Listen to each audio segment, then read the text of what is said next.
Eyes on Longmont, offering a diversity of topics about our community that will inform and entertain you. We invite you to sit back and enjoy this edition of Eyes on Longmont.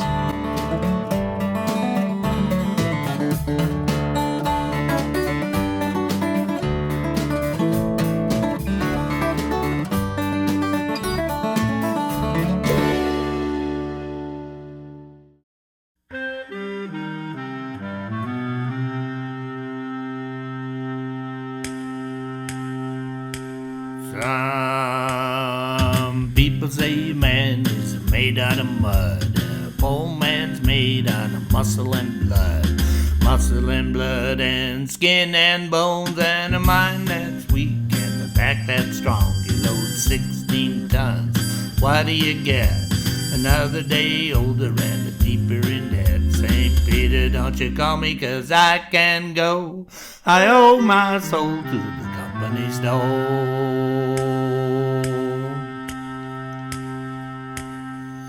I was born one morning, it was drizzling rain.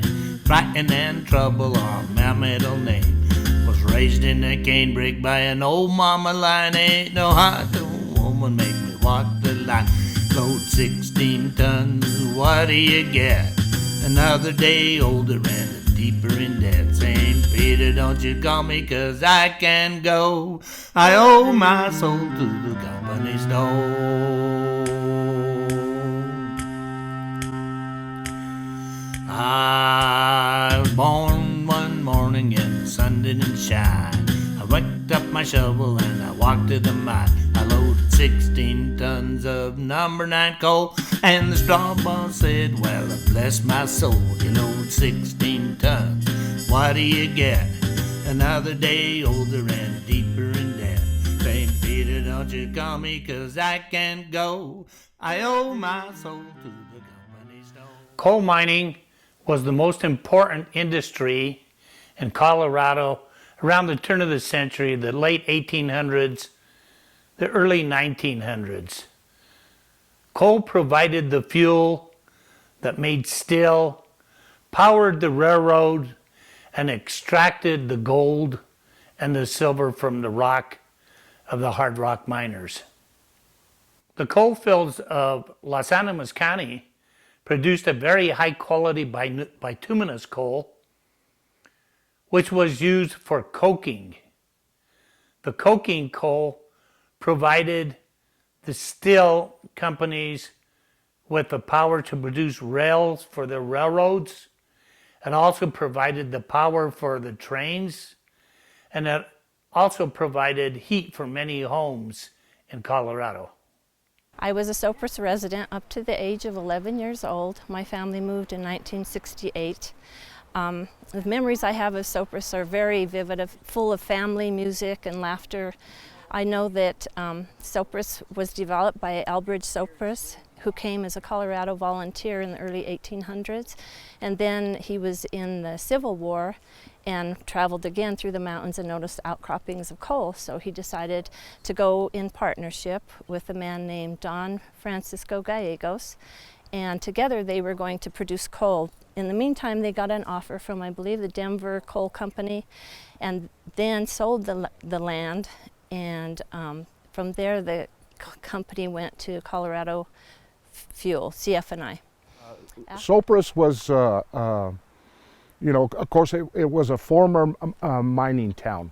There was actually two parts to it. There was a coal, when coal was discovered or started mass production in the late 1800s, there was 3 coal companies that developed mines around the area, and the mine that was developed here was developed by Colorado Fuel and Iron. They worked the Sopris mine, and then when it closed, they went to the Frederick mine up the road, and then that eventually closed, and a lot of them still worked at the Allen mine. They were all CF&I coal mines. A few large-scale operations developed in southern Colorado. The largest of these was the CF&I Corporation. It was founded in 1880 by John Osgood, and later was acquired in 1903 by John D. Rockefeller and Gould. At one time in the late 1800s, CF&I produced about 75% of the coal in Colorado. And by about 1906, CF&I employed over 10% of the people that lived in Colorado, and these people were dependent upon this organization for their livelihood. There was a coal mine in that area, which my grandfather and his Zachariah Morgan and his brother Bill Morgan owned that mine, and it was called the LaBelle mine. And there was a big slack dump, and in the wintertime there would snow. We'd get a big old shovel and we'd go down and slide down on the thing, and it's lucky we didn't kill ourselves. But anyway, eventually my grandfather and his brother sold the mine to the Rocky Mountain Fuel and Iron Company. Most of the people around the community were coal miners. They worked mainly at the Frederick mine or the Valdez mine up just on the other side of the river, Segundo. That mine shut down in the end of '59. And so there was as a young person living there at the time, there was a lot of people that had to leave the area and leave Sopris just because their dads had lost their mining jobs there. There was another mine up what we called up the river, called the Allen mine. Some miners there, but most of the miners from the Allen mine at that time got jobs. They came from Morley, and they were the miners there because the Morley mine closed before the Frederick mine. So that mine closed, like I said, at the end of '59, and so from there, it was a change of community. I lost some close friends. Sopris was founded by a lot of immigrants, basically, that immigrated to the United States to work in the coal mines. That was a better living than where they came from. And it was a mixture of Hispanic people, European immigrants, and everybody got along. It was very interesting to have all those different cultures to be there. One time it was estimated that there was 24 different languages being spoken in the mines in southern Colorado. They even had an organization where they would contribute money, because in those days, if you got hurt or injured in a mine, you were out of luck. There was no workman's comp, there was no place to turn, so they would take some of their checks and give it to this fund, and then when someone was out of work or someone was injured or killed, the family had some kind of support. The coal mines were notoriously unsafe. Colorado was one of the absolute worst, second only to Utah. In the time period from 1884 to 1912, there was 1,708 deaths in the coal mines in Colorado. That was twice the national average.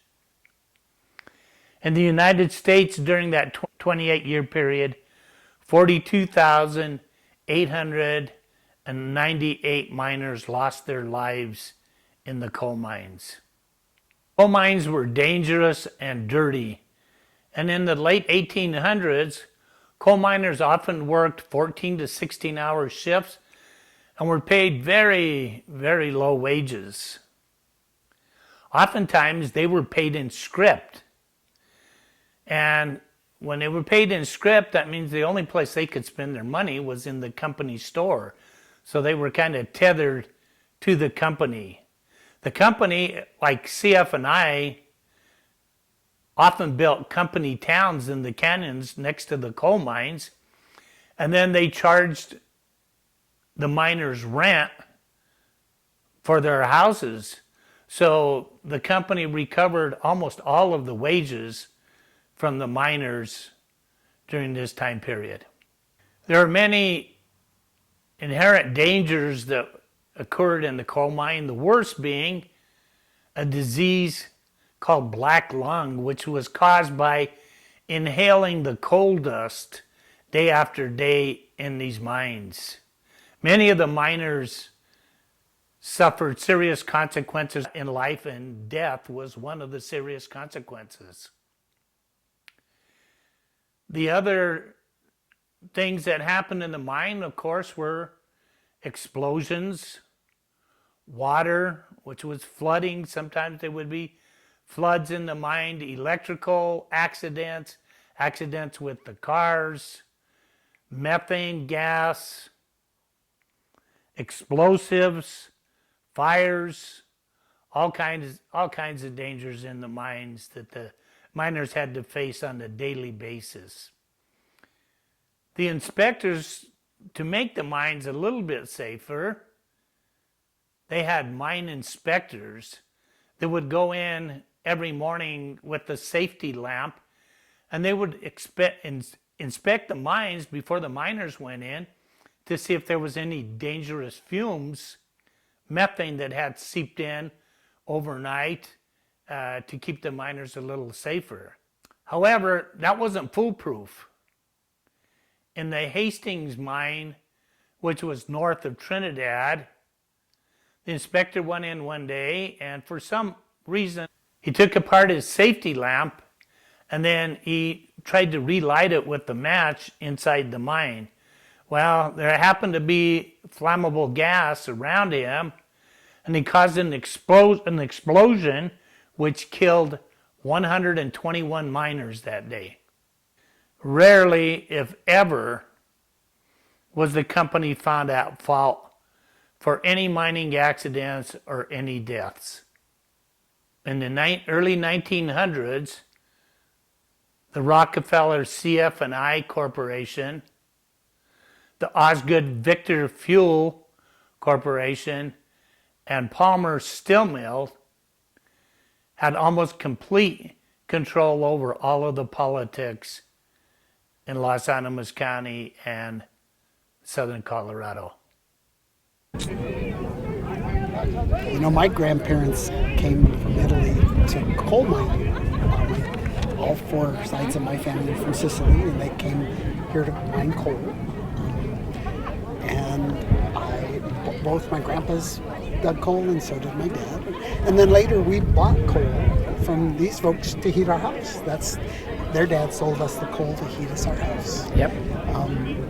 Yeah, so we stayed in the coal business. Darn, that was not good. My grandpa, right. Back age, you mean? What year? Oh, wow. Jeez, I don't... Probably back in the 19... Had to be, you know, those folks were probably born in the 1880s. At least, so they had to come in the 1900s. Yeah. From Sicily. From Sicily. Yeah, from Sicily. Yeah. And they somehow or another there was some sort of a network. And they had somebody who would sponsor them, and they knew that they could come here and get a job. My grandfather Ferry, he started first coming over to the United States in 1880, and he would go back to Italy and bring a lot of people back with him to get and to sponsor them so that they could work in the area. And he did that all the way up until 1900. Dad was a coal miner, worked 30 years in Frederick Mine at Valdez. It's about 12 miles west of Trinidad. And I always wanted to be a coal miner. He'd have the lunch buckets were about that big, and the bottom carried the water and the top was in their lunch. And he'd always bring me something in his bucket back home. So I'd go in the coal shed, because we had coal stoves, and I'd break lumps of coal with a sledgehammer. And I put a big plug of raisins in my mouth to pretend like I was chewing tobacco, because all the coal miners chewed tobacco, or most of them did. Then I used to break up lumps of coal and eat out of his bucket and drink his water, just because I wanted to be. But I had a job at the Allen mine, but my dad wouldn't let me go. He says, "I'll break both of your legs, you step in that mine." And so that ended my mining career. All right, my name is Larry Cruz, and we own the property where Sopris Mine 1 was at, number 1. We moved here about 2.5 years ago, and when we found out that we had purchased land with a mine on it, we started digging into the history, and we're just absolutely fascinated by the history that we found here. I'm Chris Faria. I was 9 years old when we moved from Sopris in 1969. I come back here riding my mountain bike from Trinidad Lake, and I would come and sneak back over in here. And I knew that old Sopris was here, but I didn't know anything about it other than the little bit that I remember when I was a little kid. Found a lot of the house foundations up here and kind of figured out that that's probably where the houses were. I can't wait to walk around with you guys too and show you what we found and what, you know, and hopefully maybe you can explain some of what we found and what we're seeing. We think that we're right about here. So we're looking at a map that shows the layout of the old Sopris. I can show you some of the structures that are left, the foundations. That would be up here. That's over, yeah, it kind of follows along that curve a little bit there. Just, we know nothing about what it looked like, you know, before we came. We've seen a few pictures and, you know, pictures of what it used to be like. And we visited the Mine Museum downtown Trinidad to kind of get some insight about what was going on and see some of the pictures that they have, historical pictures that they had. And that's helped us kind of identify some of the major landmarks here, particularly the mine entrance. They had a lovely picture that was probably about 3 feet wide of shift change at the mine entrance, and everybody is standing along next to a wall outside of the mine, and that's helped us. Although the mine has been closed and they blew it up for 100 feet, you know, inside, you can still see where it was at. The wall is exactly the same as the photograph downtown, so it's kind of really helped us. As best as I can figure, it looks like we're standing on about maybe 3 feet of sediment that's covered up, you know, the old tracks and that kind of thing. Okay, this is the entrance to the old mine. Here to that corner, they have timbers that went across, probably sitting on top of that concrete there, the cinder blocks there, over to here. You can still see, you can see the gully where the mine entrance was at. This mine operated primarily with mules. Yes. Because they couldn't take electricity into the mine. It was too dangerous. There was too high of a methane content. Right. And so they knew that, and so they hauled coal out of this mine using mules and the ore carts. And according to our map, those are the mule barns. Those are the mule barns right over there. You can see there's a couple of watering troughs still over there. One of them is sitting precariously on the edge of this gully, so I'm pretty sure that this gully wasn't nearly as deep back then. This is what we find amazing, is that, you know, there's multiple layers of coal here. Now that's probably a pretty crummy layer. I'm not a geologist, but there is a good geologist that lives up here, and he was telling us that this is part of the Raton formation, and they didn't have really good coal. Okay. The coal that they mined here was perfect for coking and making iron out of steel, or steel out of iron. So they carted it all up to Pueblo to make steel. I mean, I was amazed at how much, you know, area that they mined out of here. I think I've heard that they pulled 9 million metric tons. They estimate that there's another 41 million down there.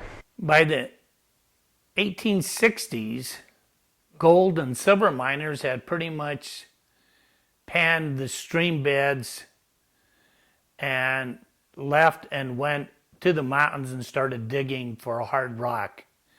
Well, they soon found out that they needed to heat the rock to extract the precious metals, and coal became the fuel of choice.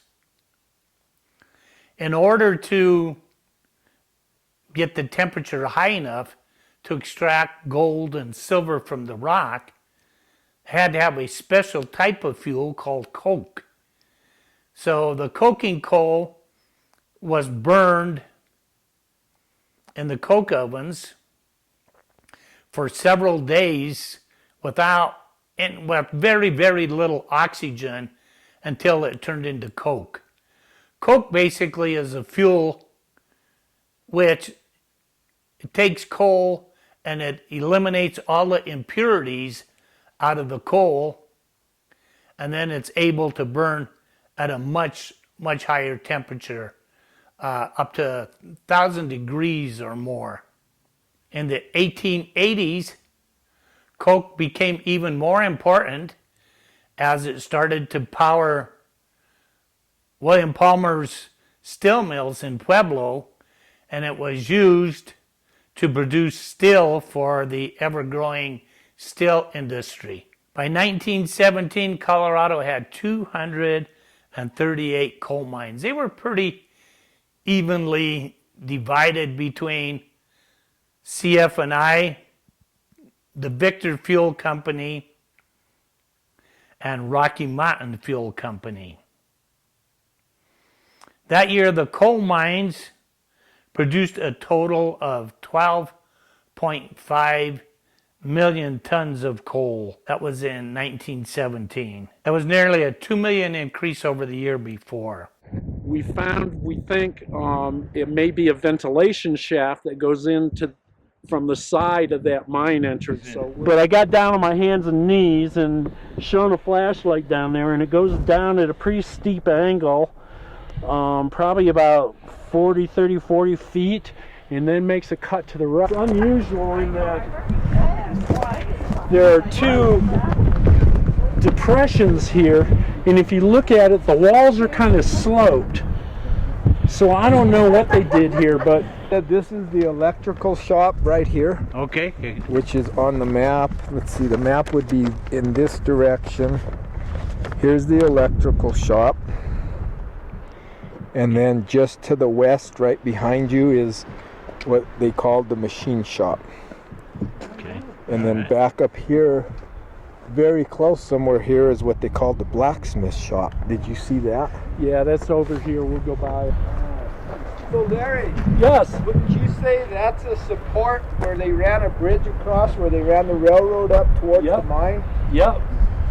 And I think there's a corresponding wall on the other side where the bridge used to cross at.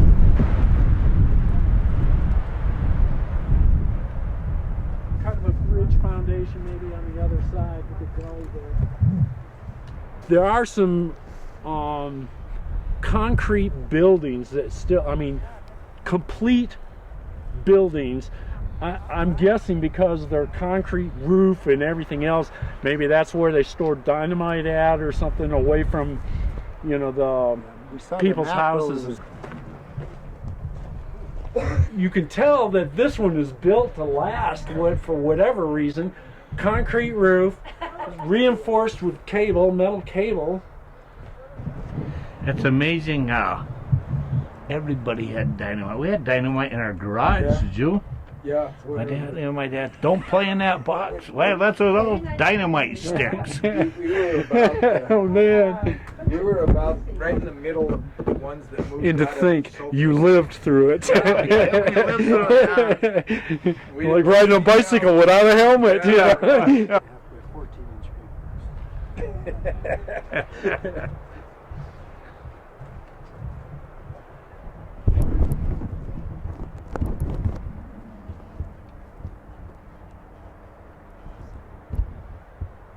We came over here on like a Saturday morning because the older kids that were in high school and stuff knew how to get back here and where to go. Mine number 2, I still remember, it was open. It was like you could go in it. I don't know, at a certain point, probably in the 70s or 80s or 90s, they probably dynamited it to close it down because, for safety reasons. Del Dosa. Yes. He leased the mine from Colorado Fuel and Iron, and he operated it for about 15 years, 20 years, I think, as an individual. Right. As a kind of a private entity. Yeah. And I think it talks about it in the book. What I want to point out is how much railroad rail they used to build a platform here. I see something buried right there that looks kind of like an archway. This is where I thought Sopris 2 was at. I don't know that it is. See, there's still some rail right here. This one is the machine shop. Okay. So, because it's so close to it, it has to be that right there. So this is a building that I found very interesting. It's a larger building. So these are some of the most intact walls we still got here. And there are a couple of really interesting features in this one. I noticed this thing first, and then exploring around further, I found a second one right over there.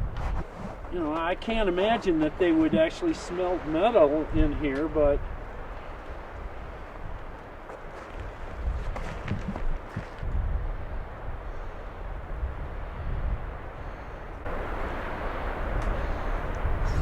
it just amazes me. They didn't have the benefit of heavy equipment like what we're used to. And to think about how all of this concrete had to be hauled up here pretty much by hand, you know. I have no idea how they got their water up here. I don't either. If they pumped it, I don't think it came from above. It holds a lot of water, that's for sure. I think the Sopris mines were some of the very first mines in this whole area.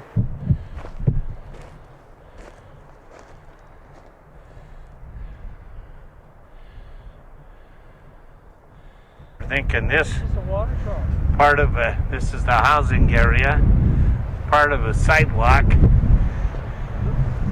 We see lots of glass remnants,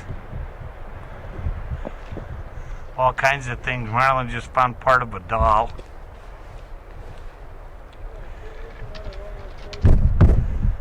Definitely domestic. Where they go? What else would it be? I mean, but look how, well, probably the bottom's all washed out, but still. Maybe that's all it was just a drainage ditch to protect the houses on both sides. Keep the water from disappearing into the sides. The mining companies built what they called company towns.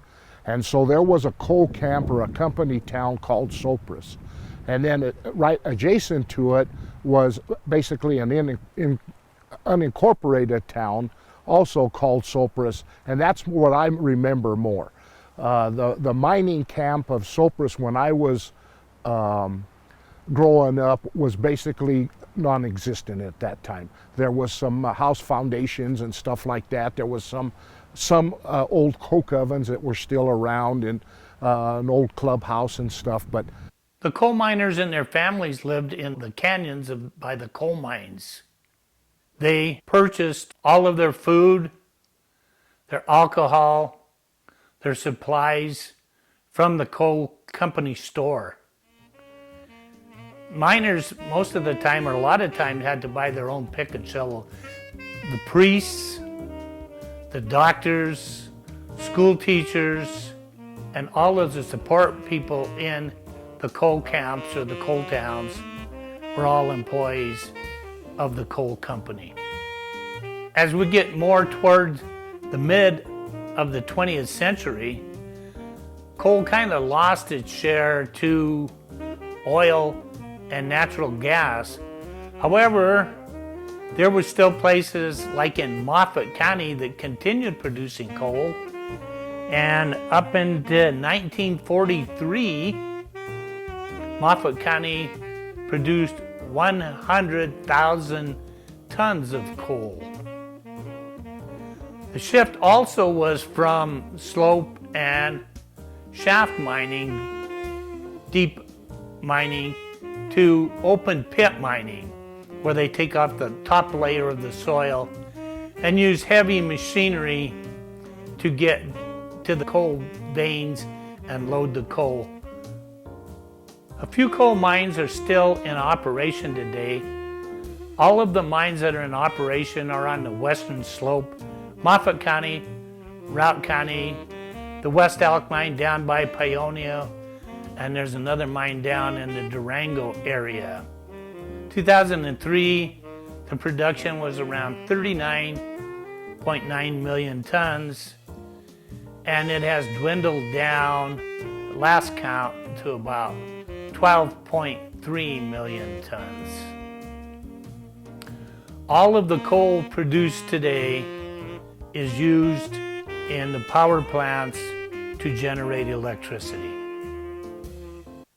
I work from dawn to dawn. I was born in 1937, so that's like 86 years ago. And so I can tell you a lot about the way we lived in Sopris. Oh, yeah, we were both raised in Sopris. Yeah, I don't think either one of my grandparents could read or write in English. They were very fluent in Italian. I was the last graduating class from Lincoln High School or Sopris High School. I think there were probably 15 in our graduating class. Back when I was born, the kids were born at home, and the grandmas were kind of like the midwife, I guess you would call them. Church was important. We all went to church. We did have a local priest that would come up to our church in Sopris. I remember walking where we lived across the Black Ditch. We walked across the swinging bridge to go to church on Sundays at the St. Thomas Church. I went to the Lincoln School till the 4th grade. Then they closed the school and they start busing us to Trinidad. I hung around with guys that were 70, 80 years old. We'd go pick pinos, go pick chicoria. So I got to know a lot of the old people from Sopris. Probably some of the first generation that came here. And then my dad was in the coal business, so he made home coal deliveries. Went to the house, you unloaded the coal, and then you had to go in and you had to eat and you had to have a glass of wine. That was a custom in Sopris. Spent probably the first 14 years of my life here. Behind me is right up here was Carpio Ridge. I remember being up there quite a bit as a kid because there were several ponds up there. They had a lot of bluegill and bass in that belonged to Mr. Langowski. And behind and on the other side of us here was a big slack dump. At one time, when the snows would come, I had a toboggan, and Sal Materano, Jerry Martinez, and myself, we came down the side of that slack dump on that toboggan and hit an arroyo, like to kill all three of us. But we were lucky. We survived that, destroyed the toboggan, but we survived that. I can remember walking home through this meadow here, which was, we've probably been, back in the day, it would have been Mr. Lucia's. We, in the fall, I'd watch to see how many doves there were. And if there were a lot of doves, well, I'd go home and get the shotgun and I'd come out and go hunt at 10, 11, 12 years old. Again, I was 9 years old when I lived there. It was fun. Baseball was a big thing, outdoor things. We didn't have cell phones. We didn't have really good TV reception. We got 3 channels on our TVs back then, and most of them were like watching TV through a snowstorm because it wasn't a very clear TV station. Still remember across the street from us, the Cazalters were one of the first people in Sopris to get a color TV. And it was a big deal. I got to go over my friend's house and watch the Flintstones in color. Yeah, that was kind of cool. And you know, we didn't have indoor plumbing at all. We had outhouses. And so what you do is you take a number 3 metal tub and you put hot water in there, and that's how you took your bath. You know, it just seemed like throughout the day, you know, we'd do our chores in the morning, basically to try to beat the morning or the heat in the summertime. Afternoons, we'd usually, you know, ride our bikes or do some, you know, play. Late afternoon, early evening, just right after supper, we'd get together and usually play baseball. And then about the time it got dark, then we started playing hide and go seek and kick the can. After school or on weekends, all the kids would get together at the school grounds, and we'd have baseball games. We used rocks for our bases. We had balls that were torn up. We would get tape from the miners' dads and retape the torn up balls because we just didn't have a whole lot of baseballs to use. I had a baseball. I never got to play. The big kids played. I was just a little 9-year-old kid, 8-year-old kid. But one day I had a brand new baseball. So I brought my baseball down to the lot. Our schoolyard was our baseball field. And I said, I have a brand new baseball. If you guys let me play, we could use my baseball. And the baseball only lasted for a little while because our first grade windows were back behind home plate, and one of the guys threw my baseball through the first grade window. And so Monday morning when I went to school, there was my baseball sitting on my teacher's desk with a broken window down below me. There's no way I could have said that was my baseball because I would have got in trouble. Sopris was probably 30, 40 years behind time. And I mean, being raised with the old people, they were never in a hurry. They still had a car that was 30 years old and maybe it had 10,000 miles on it. There was some people in Sopris that were, kind of characters. Butch and Jasper and I were sitting there by the school, and somebody, and I think it was Butch's idea, said,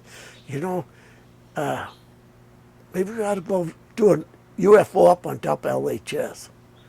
And because UFOs were big at that time, they were a big deal, right?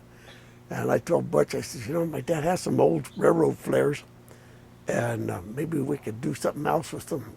If we could find some M80s, and it was just one of those things. And so I went in my dad's garage and I took the railroad flares. We had 3 or 4 of them, and Jasper ran home and got some coffee cans, and we filled it full of gas, and we had some gunny sacks.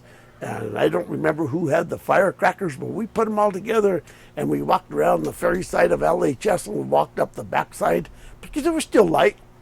When we started this whole thing, we walked up to the backside, and we got up there, and we were just far enough over the top of LHS that they couldn't see us.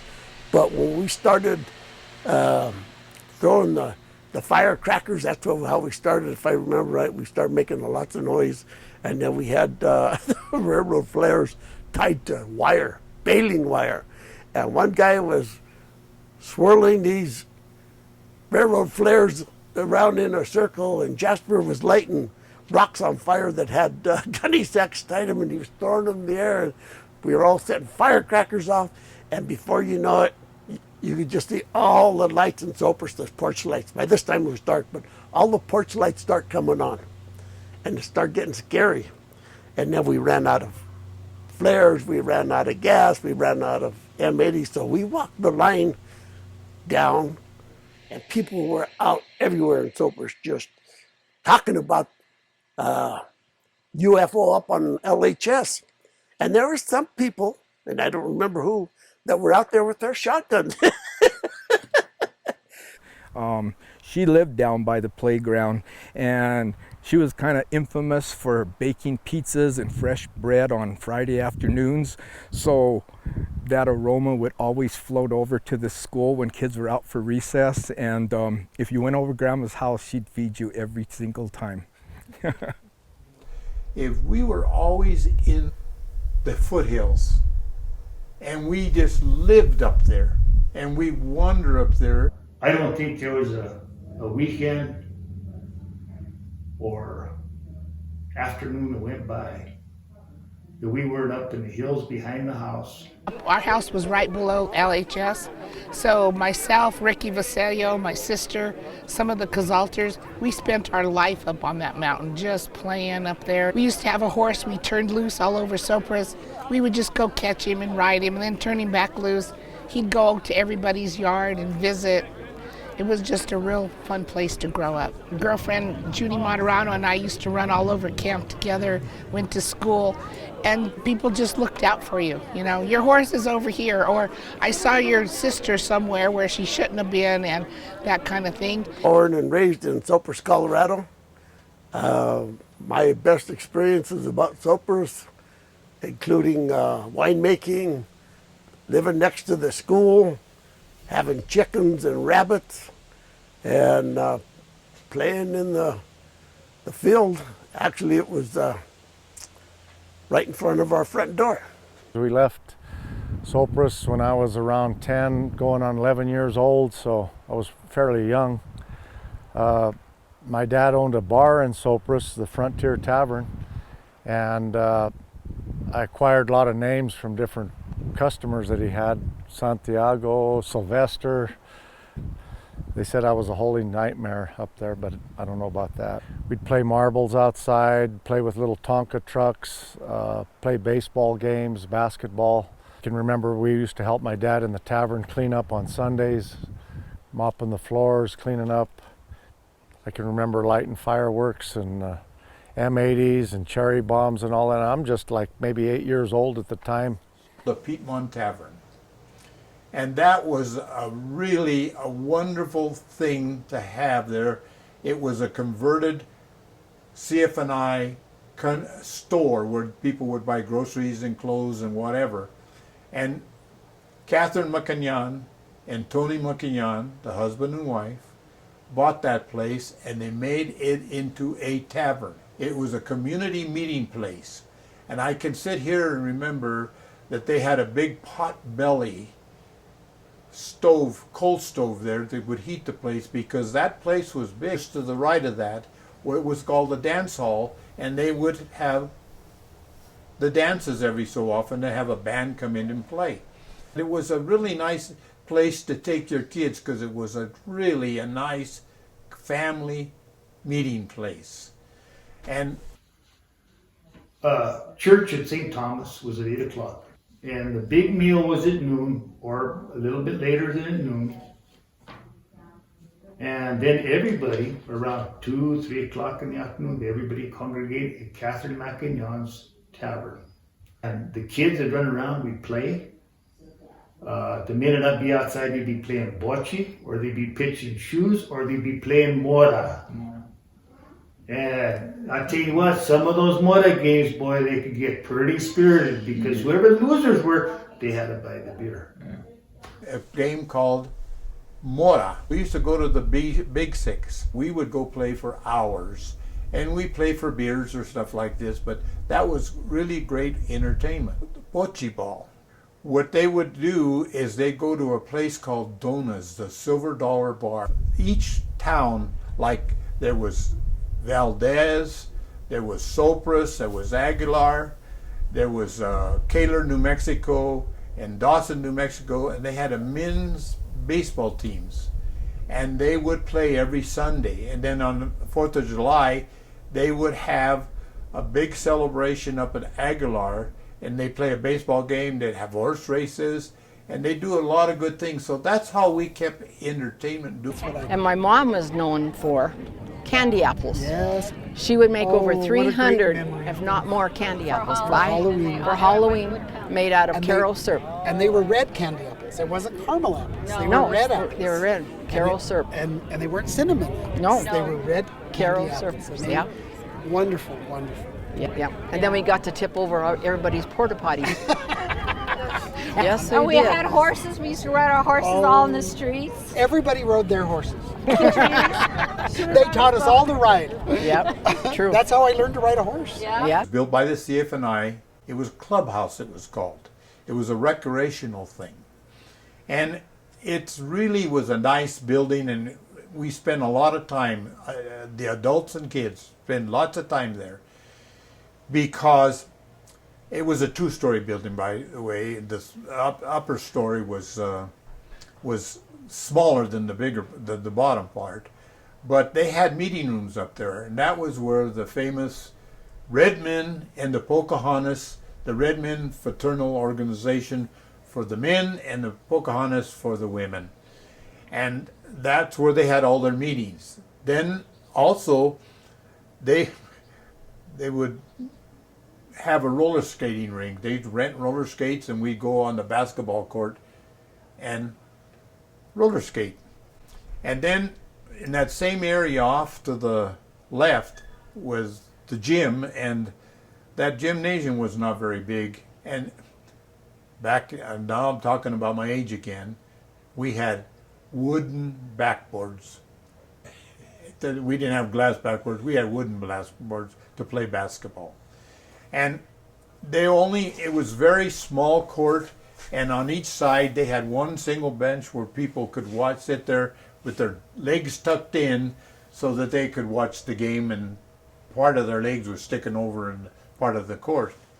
But as we were playing, as boys we were playing there, we had to be careful because they had radiator heat there.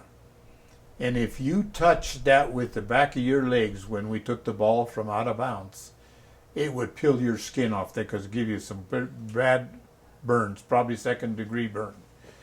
And then also, that basketball was played there, and they also had a little, on the second floor, they had a little room up there where they would show movies. And they had the projector in there, and they would shoot it towards the stage. And when I say the stage, that's where all the school plays and the Christmas programs and all of that kind of stuff was done. So that was a really miniature YMCA, I guess is what you would call it. Go miner, go miner. I was raised in a little town called Sopris, Colorado, which doesn't exist anymore. Today, Governor Polis has designated July 2nd as Sopris, Colorado Day in remembrance of the people who once lived here and worked here and enjoyed a beautiful life. However, the federal government came in, purchased our property, and built a dam, as you can see in the background.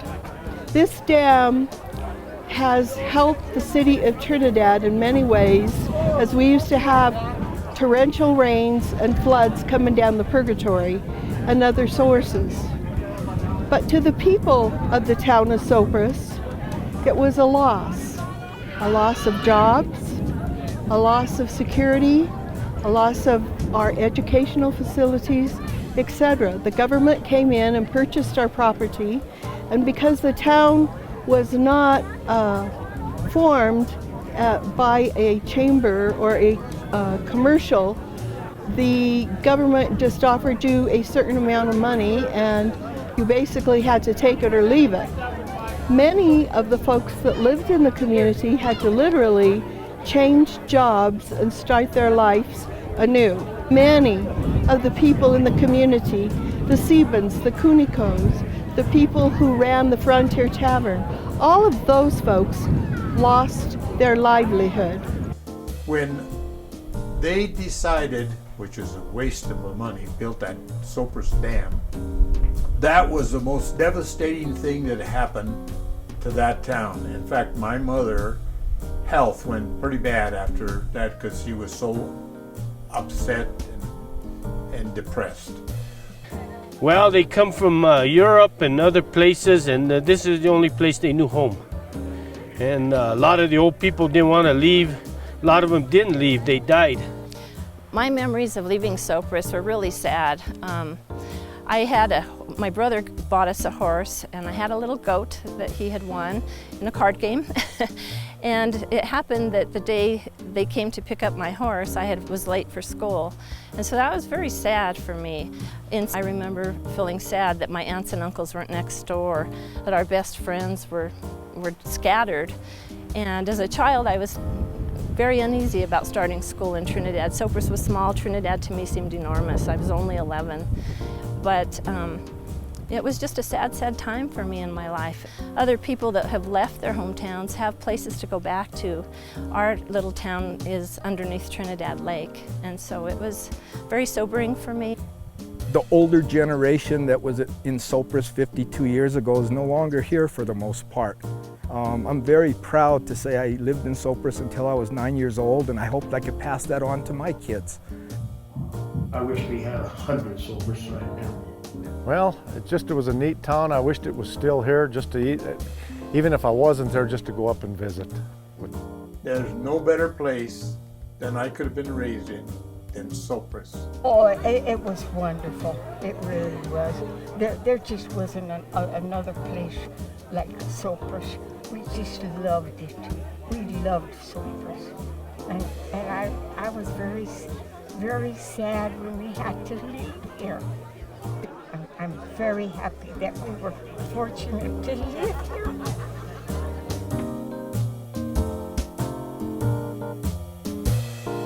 I worked from dawn to dawn with a pick and shovel in my hand, gold dust, methane and water, fill up my body with pain.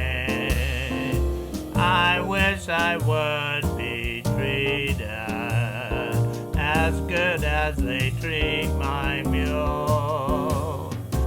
I think I have a case of the old coal miner blues.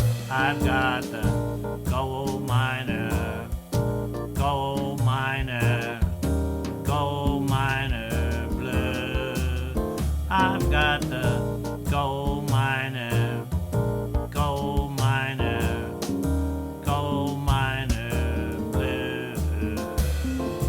Well, rock and timber use up all my time. I need to do the dead work before I can find the vein. I just want to shovel coal so I can earn my pay. I think I have a case of the old coal miner's blues.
I think I have a case of the old